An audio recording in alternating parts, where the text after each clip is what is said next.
Eu falei, meu Deus, como essa mulher fez filme? Quantos filmes você já fez?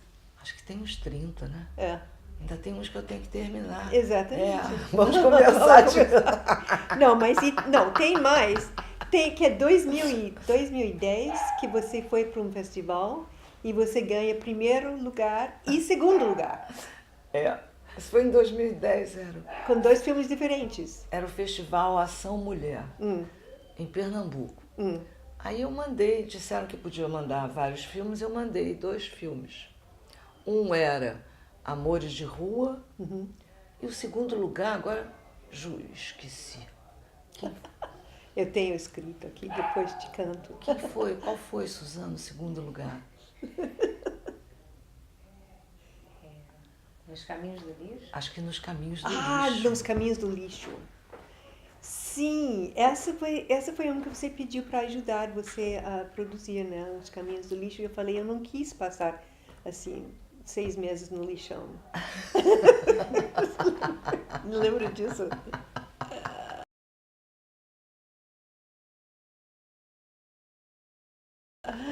Nos Caminhos do Lixo, foi feito em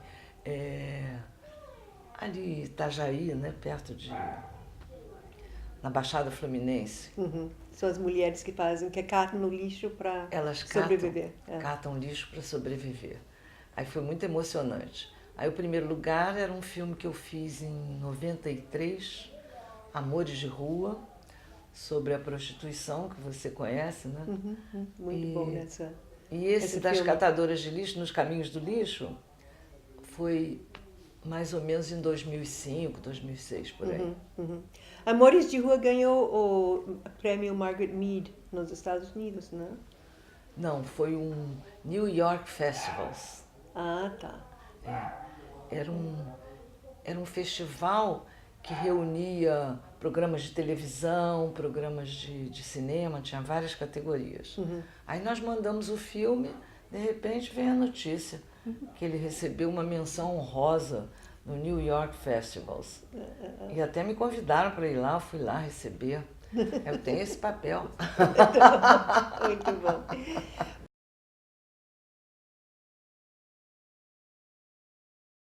Mas eu queria saber como você começou fazendo cinema, porque você tinha saído do país naquela época fatídica, que muitas pessoas até inclusive saíram no final dos anos 60, né? É. E aí você cursou cinema?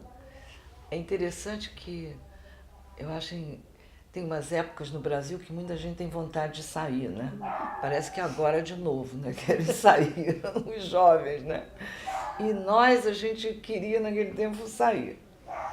E ia todo mundo para a Europa, ia para a França, para a Alemanha, para a Inglaterra, para os Estados Unidos acho que menos, né? Mas depois é que começaram a ir para Nova York, né? Naquele tempo a gente ia para a Europa. E lá fui eu, né? E eu estudava aqui Sociologia, na Faculdade Nacional de Filosofia. E aí tinha essa minha amiga Regina Veiga, ela disse, que tal a gente fazer um curso de cinema, que é uma coisa tão mais direta, você vai discutir os assuntos logo, aí bota na tela. Eu falei, mas é isso, porque inclusive desde criança que eu escrevia roteiros. Então, Eu escrevia histórias em quadrinhos e que depois viravam pequenos roteiros que eu ensaiava com os meus irmãos. A minha irmã representava e meu irmão também. E um dia eu amarrei o meu irmão na cadeira, porque ele estava fazendo um papel de bandido. Aí, ficou amarrado na cadeira. Aí daqui a pouco a minha mãe disse, seu pai está chegando. Aí ele foi se levantar, caiu no chão, machucou o oh, queixo. meu Deus! Uma verdadeira aventura. Mas aí é interessante que depois a gente, como é que se diz, estudando mesmo cinema, você vê que as histórias em quadrinhos têm tudo a ver com São teu storyboard, yeah. Já a estava nossa fazendo atividade. storyboard. E aí você foi para que país? Onde você estudou cinema? Na Bélgica. Ah, sim. Aí eu pesquisei. Na França era mais complicado, né? Inclusive de viver, porque era mais caro. E tinha o irmão dessa minha amiga que estudava já na Bélgica. Aí disse, vocês vêm aqui, dá uma olhada. E nós fomos. E lá tinha 4 escolas de cinema. Tinham privadas e também do governo. Aí a gente se apresentou lá, eles acharam uma novidade, né? Brasileiras na Bélgica. Que vocês vieram fazer aqui estudar. Aí pronto, fomos admitidos, era uma maravilha. Você pagava assim o equivalente a $50 por ano. Uau! É. É. E era um curso intensivo, né? Tá. Então naquele tempo era interessante, porque eu não estudei direção. Porque disseram assim, muito bom para a mulher é fazer montagem de filmes. Aí eu me inscrevi no curso, chamava-se Script e Montagem. Script é a continuidade, né? Script Girl é a continuidade. E depois, quando eu cheguei no Brasil, disseram assim, montagem? Mas aqui é uma profissão masculina. Só tinha 2 montadoras de filmes, era uma em São Paulo, outra no Rio de Janeiro. Muito interessante isso. E aí, então, eu fui indo, eu comecei fazendo montagem de filmes, naquela máquina que você conhece, né? Que a gente se conheceu numa máquina dessa. Exatamente, porque eu me lembro, eu estava fazendo um comercial para não sei que produto, mas tinha uma cena que eu subia naquelas escadas e eles iam acendendo como se fosse aquele filme de Hollywood que eu não sei como se chama. E quem fez a edição foi com o Jodaf, né? João Daniel. João Daniel de exatamente. E quando eu vi que você deu uma passada no set, que você ia fazer a montagem, e aí eu queria ver. E você era muito bom nisso, inclusive para montar, porque naquela época era tudo muito grande, muito pesado. Você tinha que pensar muito antes de fazer uma corte, né? Ah, é, porque cortava a película, né? É, literalmente cortava. E nós nos conhecemos então na mesa de montagem, que eu montava comerciais. Exatamente. Para Jodaf. Exatamente. Eu trabalhei com o João Daniel. É. Mas você já tinha feito alguns filmes. Logo que você voltou, né? Não, eu comecei com a montagem. Ah, ok. Aí depois eu comecei, aí veio a lei do curta. Ah, sim. Um curta brasileiro antes de um longa estrangeiro, nos anos 70. Sim, sim. Aí eu comecei a fazer meus filmes no fim de semana. Fazia os filmes no fim de semana e editava durante a semana. Aí foi indo, depois eu passei a fazer só os meus filmes mais tarde, né?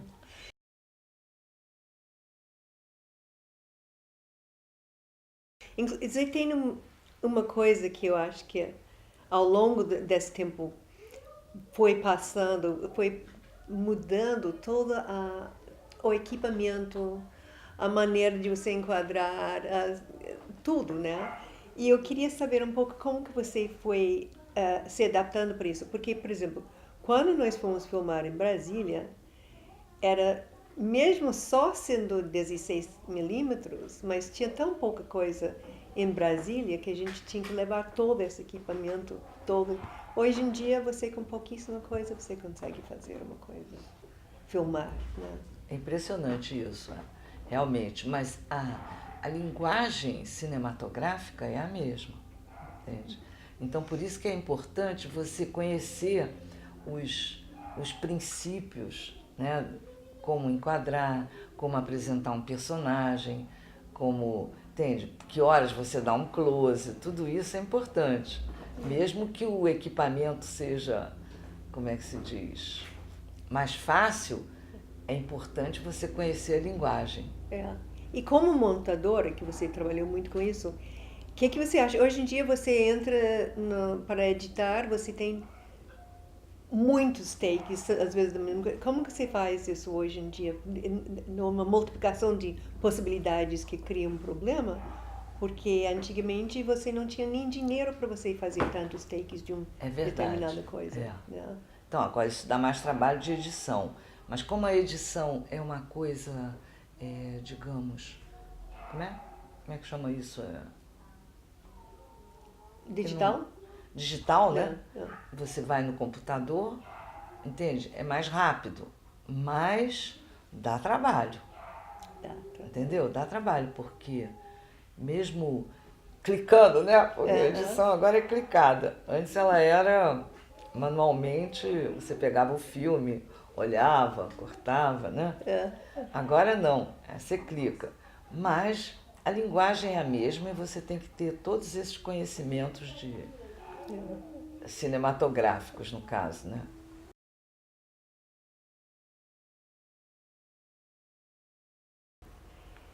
Não, então, você geralmente não, você só focaliza a mulher ao longo dos teus trabalhos, mais de 30 filmes, você sempre faz a viés da mulher. Como você vê isso? É interessante porque eu sempre gostei de fazer filmes com temas sociais, né? Entende? Então, por que os homens se vestem de mulher no carnaval, né? Aí eu fui lá pesquisar. Tem um curta também que eu fiz com Choro e Tudo na Penha, que eles tocavam chorinho. Sim, eu me lembro disso. Tocavam chorinho no bar, né? Então sempre são temas sociais. O primeiro filme foi um filme que eu fiz para o Mobral sobre a alfabetização de adultos.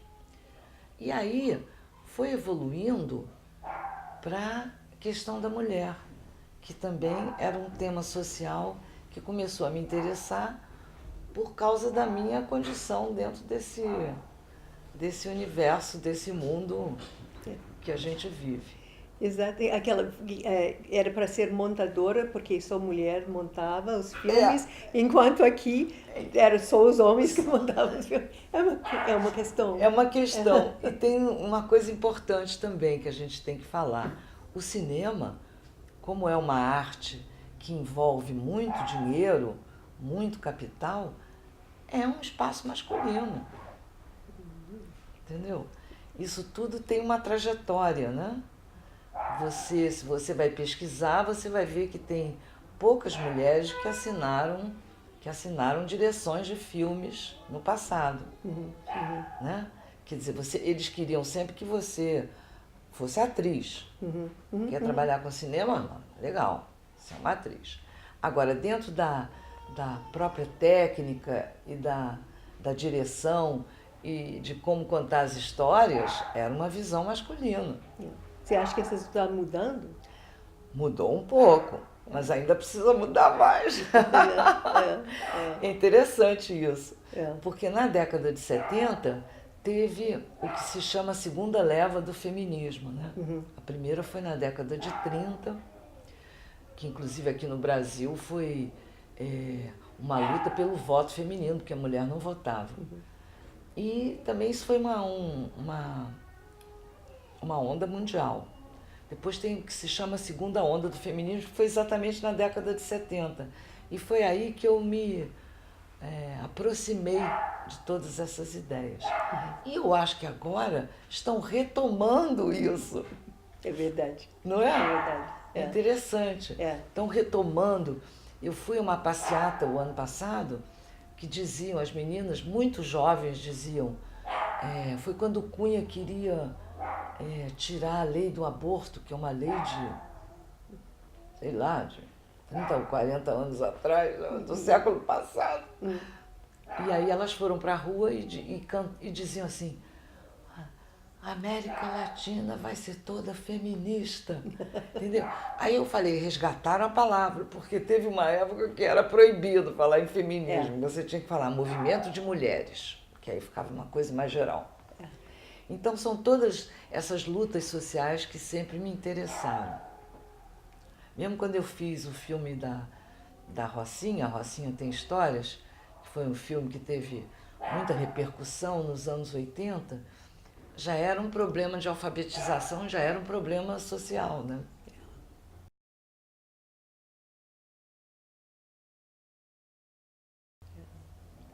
E agora essas últimas coisas que você está desenvolvendo, as temáticas sobre envelhecimento, sobre que inclusive tem algumas muitos takes, inclusive, da tua mãe. Como está progredindo esse projeto? Isso é um projeto, como é que se chama? Em progresso. Um filme em progresso, está em andamento. É. Era um projeto que eu tinha já há algum tempo atrás, que chamava-se Nunca é Tarde. Então seria sobre o tema do envelhecimento, que também é uma discussão atual, né?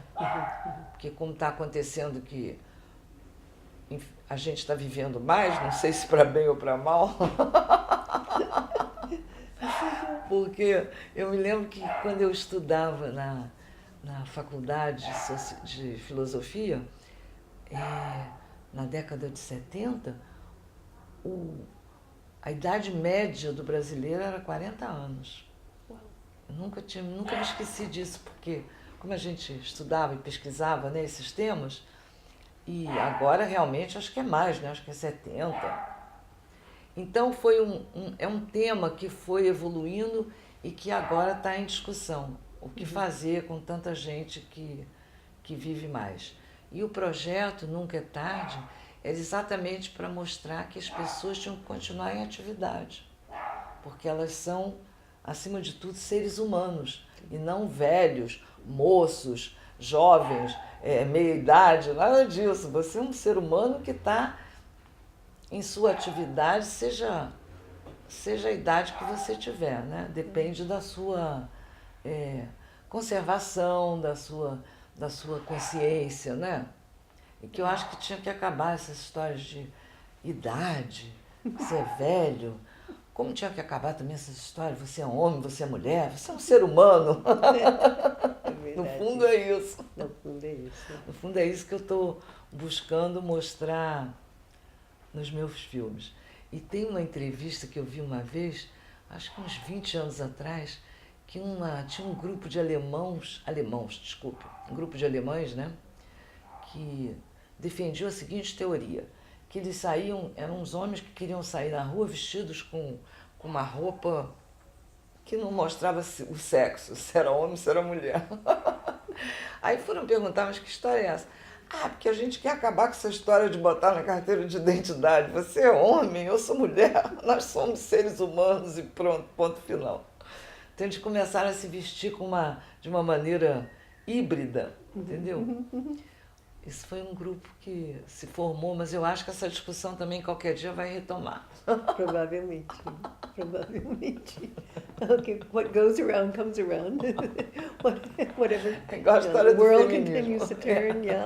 Yeah.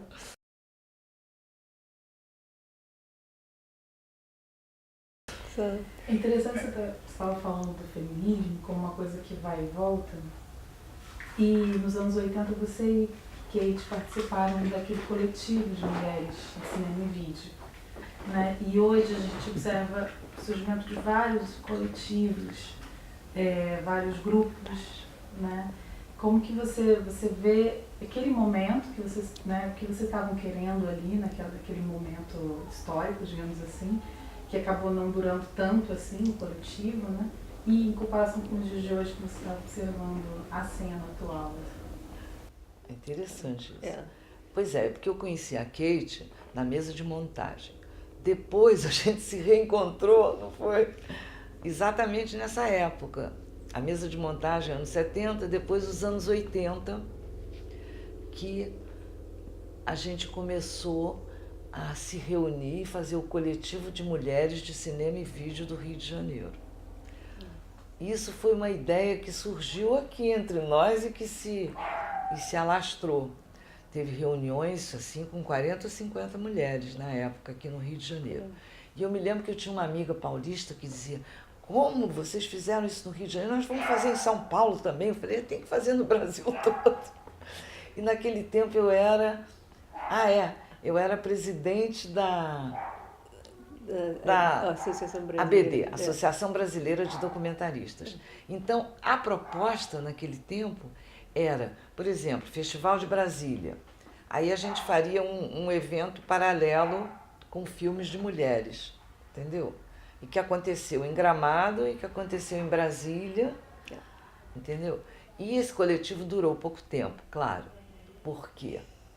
Porque na verdade, é um tema que você tem que se apropriar dele e lutar muito para que ele não desapareça das discussões. Porque muitas mulheres até se perguntavam, mas nós vamos ficar isoladas? Entendeu? Ao contrário, se a gente se junta, não fica isolado. Mas muita gente achava que isso era um separatismo, quando na verdade era colocar em discussão por que tão poucas mulheres assinavam as direções dos filmes. No fundo era isso. As direções no sentido de não só direção, como também de técnica, né? De Fotografia, montagem, som, É. entendeu? Então a discussão era essa, mas durou pouco tempo. E como ela bem pergunta agora, está uma retomada disso. É. Porque a gente entra no Facebook, agora tem inúmeros grupos de mulheres, cineclubes. É. Cineclubes. E tem essa grande que é as mulheres, como se chama? As Mulheres Brasileiras do Audiovisual, que da última vez, quando eu comecei, quando eu me afiliei, tinha 2.000, agora tem 12.000 pessoas vinculadas, é uma coisa louca. É do país inteiro, uma coisa. País inteiro, então. E agora com acesso à internet fica mais rápido, né? Porque antes era tudo reunião presencial, telefone. É verdade. Então, Mulheres do Audiovisual, né? O grupo. É. E aí você clica lá, é impressionante. Aí oferecem trabalho, aí falam das mostras, aí tá assim uma atividade enorme. E muita gente fazendo filmes sobre o assunto. Entendeu?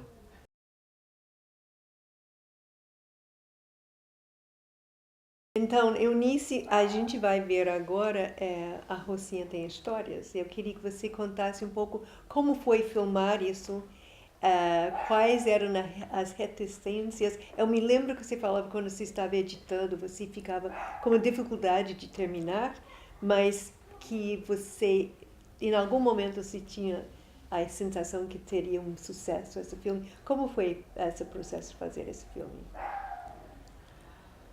Esse filme foi interessante porque, na verdade, no nosso extinto Jornal do Brasil, deu uma matéria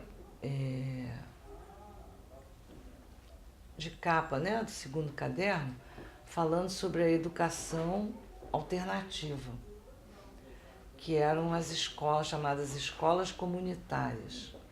E essas escolas começaram a aparecer no que se chama favelas do Rio de Janeiro. Elas começaram a aparecer, como é que se diz? Introduzidas pelos próprios moradores, que queriam que as crianças aprendessem a ler. Porque, na verdade, na escola oficial, que é a escola pública, as crianças da favela não tinham acesso total, porque eram mais crianças e poucas escolas. E Entendeu? também tinha que ter um uniforme, às vezes não tinha uniforme. As mães que ficavam preocupadas que o filho descesse para o asfalto, né? Também. Então, exatamente. E também por falta de vagas, porque como eles não tinham condições econômicas de pagar escolas privadas, eles preferiam as escolas públicas. E essas escolas públicas não tinham como acolher todo mundo. E como eu achei aquilo interessante, porque a minha mãe queria que eu fosse professora. Então, eu me formei pelo curso normal. E eu dei aula para criança. Depois eu vi, não, isso não é a minha carreira, né? E eu saí como é que se diz? De ser professora primária, e todo mundo me dizia, mas que loucura, como é que você vai abandonar um emprego público no Brasil? Falei, mas não é a minha, como é que se diz? A minha carreira, eu gosto até de dar aula e tudo, mas não vou dedicar a minha vida a isso. Então, mas é uma parte de mim que existe. Eu dei aula para crianças, entendeu? E aí quando eu li aquele artigo eu me interessei. Aí comecei a fazer contato na favela da Rocinha, porque eu entrei em contato com uma das professoras, Aí comecei a investigar realmente. Eles fizeram escolas, que eles chamavam escolas comunitárias, dentro da favela, e alfabetizavam as crianças. E faziam isso em qualquer lugar que pudessem. Começou debaixo de uma árvore, né? Exatamente. Né? É qualquer isso. Não, e depois que a igreja deu para eles assim, um galpão que só tinha terra batida, mas se foram. E depois conseguiram fazer com que esse grupo de ensino fosse aprovado pela município, né? Que é Exatamente. Exatamente. Então é um projeto vitorioso. E aí o filme, eu fui lá, entrevistei as professoras e entrevistei as crianças, as mães, e ficou como é que se diz? Ficou um filme interessante porque era uma coisa de humanização dessa miséria, né? No fundo.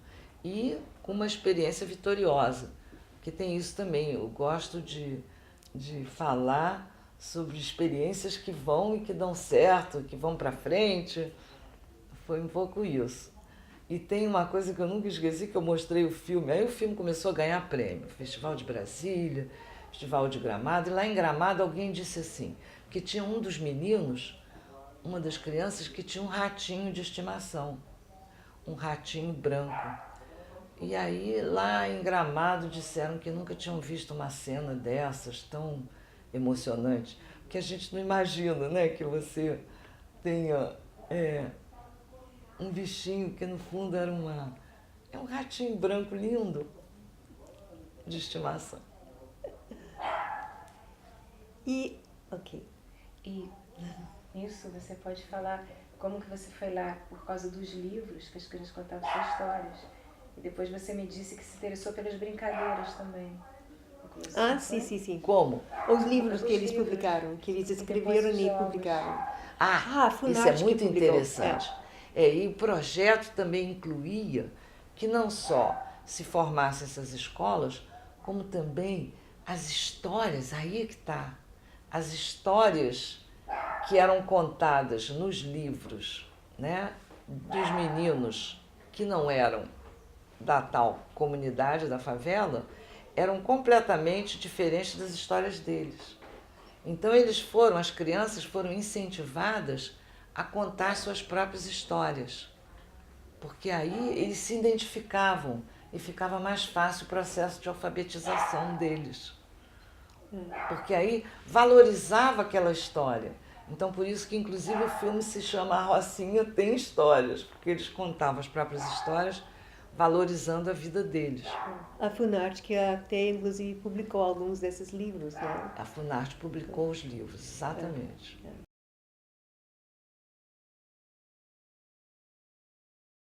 E o próximo filme que eu gostaria que você desse uma certa introdução é Amores de Rua, que seria Street Loves. Como foi traduzido isso? Street Lovers. Street Lovers, ok. Que no fundo é amante de rua, né? É.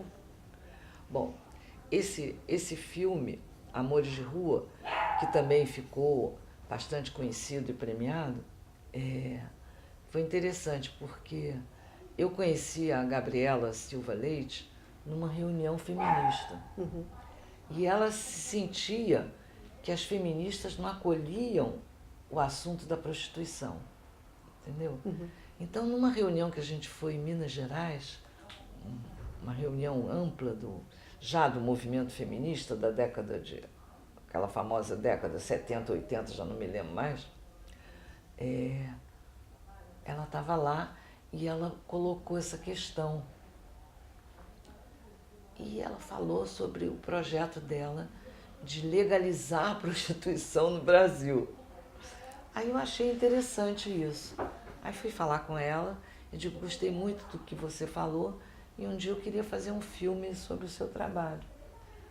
Porque eu acho interessante você pegar esses assuntos tabus e pesquisar por que eles existem. Por que o assunto é tabu, não é? E o que era o trabalho da Gabriela? Exatamente, o trabalho da Gabriela era interessante porque ela queria mostrar que a prostituição não é uma coisa que tem que ser escondida, né? Que não pode ser falada, que é um pecado. Ela queria, como se diz, normalizar As, a atividade dela e também poder falar sobre isso. Não, e ela criou, inclusive, que era? Um sindicato das trabalhadoras do sexo. É, É, não, exato. ela Era nacional. era nacional. É. Aí foi criado, ela foi uma das criadoras desse movimento de legalização, né, da prostituição.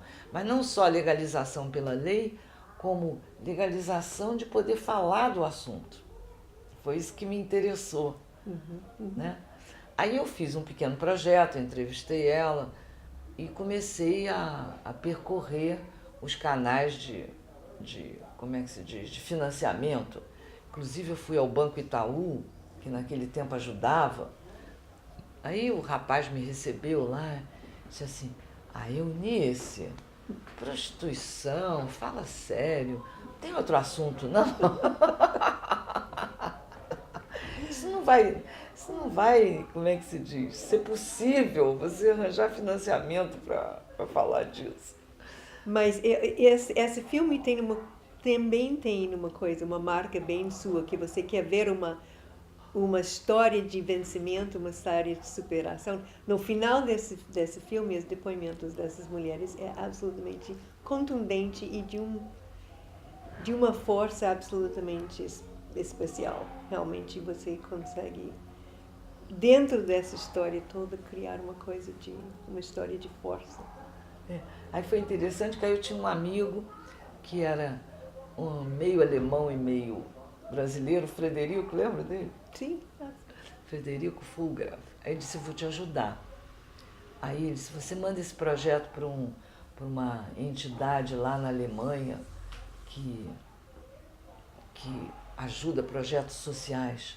Aí foi. Aí eles me deram é uma coisa assim, não é nem financiamento, era uma ajuda, né? E aí eu fiz o filme. E aí foi muito interessante que uma vez eu passei na Alemanha, aí depois vinham os créditos assim, era uma igreja conservadora que tinha também dentro dessa entidade. Aí todo mundo começou a rir, porque o filme não tinha nada de conservador, era um filme que falava sobre um assunto que no fundo que é ninguém tabu. falava. Não é tabu no mundo todo, né? E essa história é interessante porque ficam as mulheres escondidas lá num local, né? As próprias prostitutas. Então, você conseguiu fazer o filme porque Foi. você tinha a ajuda da Alemanha? Foi. Então, Foi a ajuda da Alemanha. E aí... quando estão passando os créditos, você consegue ver. Aí quando passou na Alemanha, né, que teve uma projeção que eu fiz lá, aí passaram os créditos assim, aí tinha uma igreja que no fundo é conservadora, que tinha dado ajuda, aí todo mundo ria muito. Porque o filme não tem nada de conservador, né? É um filme que fala sobre como exatamente você tirar de uma zona obscura certos personagens que fazem parte da vida de todo mundo, né? Fazem parte da vida dos homens, né? Que se dizem, como é que se diz? Normais, que não existe, na verdade, né? Mas é uma conceituação e como também faz parte da vida de toda mulher. Toda mulher sabe que existe essa história da mulher direita e a mulher errada. No caso, no fundo, é uma invenção do patriarcado, né? Assim dizem. Claro, porque aí você divide e é melhor, né? E aí eu fui pesquisar isso porque me interessa esses assuntos que estão assim escondidos, né? Que não se pode falar. Então, deve ser uma como é? Invenção, eu vou lá, quero saber. Não, mas eu quero saber.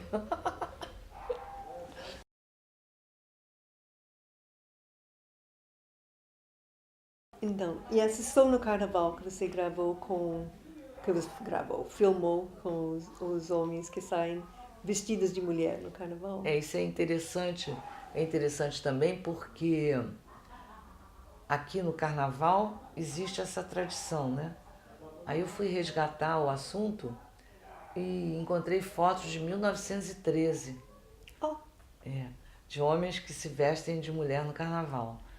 mas essa que era chamada Banda dos Sujos? Era isso que se chamava? Bloco dos Sujos? Bloco dos Sujos? Não. Não? Não, acho que não. Aí o filme era exatamente um curta, porque a gente, para usar a lei do curta, era um curta nacional antes de um longa estrangeiro. Aí esse filme foi dirigido junto com Regina Veiga, que é essa minha amiga com quem eu estudei na Bélgica. E o filme é interessante porque tem a banda de Ipanema e tem também no subúrbio, entendeu? Que eles se vestem todos de mulher.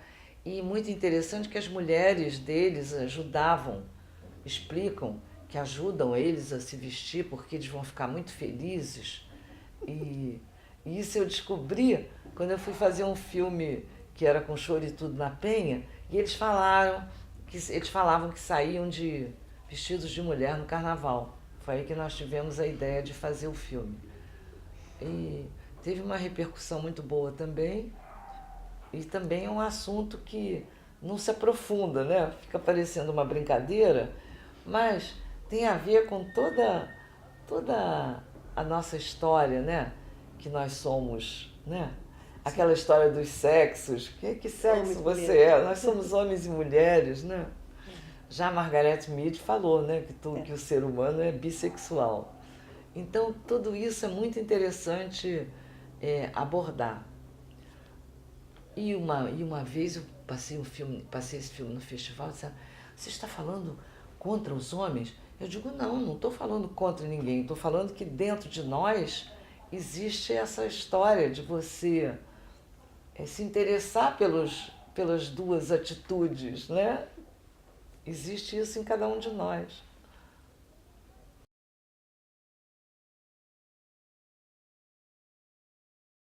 É porque a Benedita, ela foi a primeira deputada federal negra, entendeu? E ela aparece, quando eu fui gravar Mulheres, uma Outra História lá em Brasília, ela aparece lá no meio das outras mulheres. Eu também tive essa ideia de, como ela era um personagem diferente, né, das outras na época, aí tive essa ideia de fazer um filme com ela. Sim. E aí teve a maior repercussão. Benedita da Silva, ela morava ainda na favela do Leme. Chapéu Mangueira. Chapéu Mangueira. Chapéu Mangueira. Aí fui lá, fiz uma entrevista com ela, e tem também uma participação de uma senhora mais velha que falou sobre a educação, como é que era a educação na favela do Chapéu Mangueira. E aí esse filme a gente fez um lançamento na Laura Alvim, e foi um escândalo. Todo mundo adorou. E foi parar, acho que nos Estados Unidos. Eu tenho a impressão que ele tem uma certa distribuição lá. Eu fui ao Canadá também com esse filme. E até vendi para um canal de televisão lá, entende? Isso é interessante.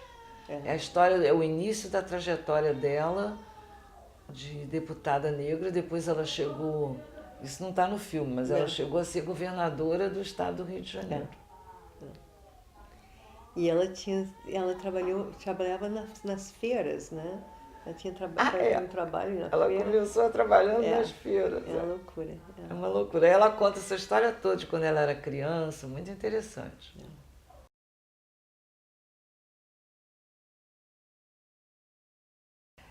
Eu acho que isso é exatamente isso. Depende dos encontros, né? Que você vai fazendo. A história da Gabriela Silva Leite, né? Que era sobre prostituição, eu encontrei ela num seminário, né? De mulheres. a Benedita me chamou a atenção porque a gente foi fazer o filme em Brasília sobre a participação das mulheres na Constituinte, né? E só no carnaval era porque tinha a ver com a história da minha cidade. Porque você sai no carnaval e você se depara com aqueles blocos, né? Com aqueles homens vestidos de mulher. E aí isso te chama a atenção de uma certa maneira e a sua curiosidade, a minha curiosidade sobre determinados assuntos me fazem prosseguir numa espécie de pesquisa maior e até que vira um filme, entendeu? Tá bom? O que mais? Que isso? Isso é ótimo. É. Não sei se tem mais alguma coisa que queira comentar, mas aí dá para fechar bem com essa aí. E o interessante é que esses assuntos são assuntos que fazem parte da vida de todo mundo, né? E tem umas pessoas que se interessam mais, outras menos, né? Eu acho que é isso. Eu sempre me interessei, no fundo, por esses assuntos que... para sair de um padrão, né? Isso é bonito, isso é feio, que é uma coisa padronizada. Aí me interessa sair desse padrão, pesquisar algo mais.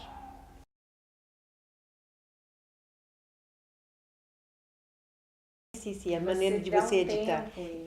Isso eu acho super interessante porque, por exemplo, o que eu sinto hoje em dia quando eu estou vendo as pessoas fazendo filmes, quando eu vejo a edição, é muito rápido, a troca de imagens são muito rápidas. Quer dizer, para mim, eu sou de uma outra geração.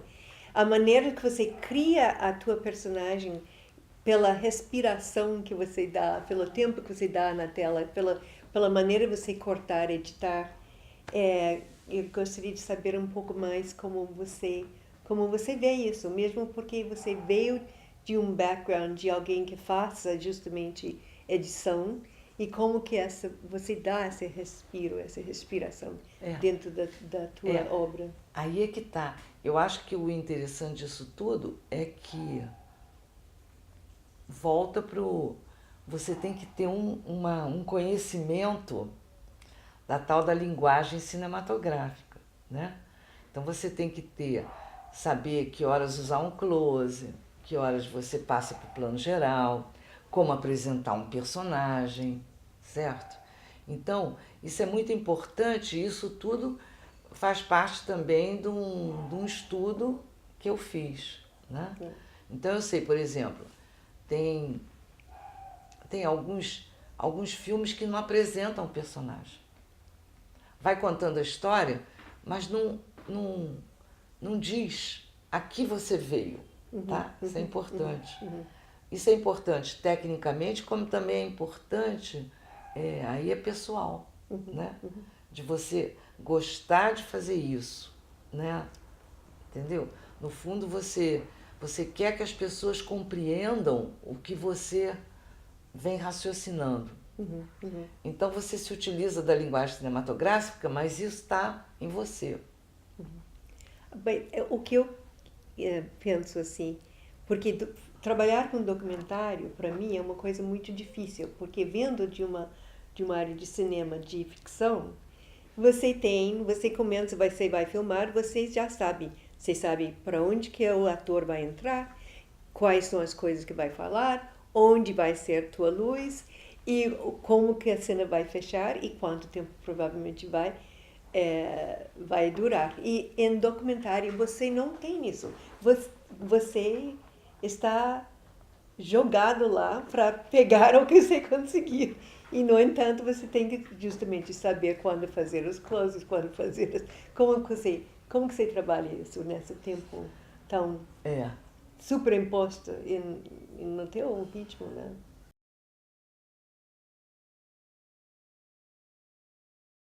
É interessante porque a gente faz uma separação entre ficção e documentário, mas se você for pensar bem, entende? É tudo filme. É tudo filme. É tudo filme. Na verdade, no documentário, você está fazendo aquela pessoa que acha que não é atriz ou que, enfim, ser atriz. Você está fazendo ele representar, né? Porque no que você coloca uma pergunta, você está fazendo aquele personagem se expor. E na hora que ele se expõe, ele de uma certa maneira está representando. Entendeu? E tem uma coisa, uma vez eu li um texto que dizia que um diretor, um bom diretor, é o diretor que sabe conversar com o ator, né? No fundo é isso, é uma conversa com aquele ator. Só que na ficção você já tem antes o texto preparado. Mas o que vai valer, na verdade, é a conversa que você vai ter com aquele ator na hora dele representar, não é? É verdade. Isso é a direção. E um documentário, você não tem o texto preparado, mas você, por exemplo, o diretor pesquisou. Antes de chegar lá e entrevistar aquela pessoa, ele pesquisou sobre o assunto, pesquisou sobre aquele personagem. E ele vai fazer determinadas perguntas que vai fazer aquele personagem se mostrar, no caso, representar. Gostou? Gostei, gostei.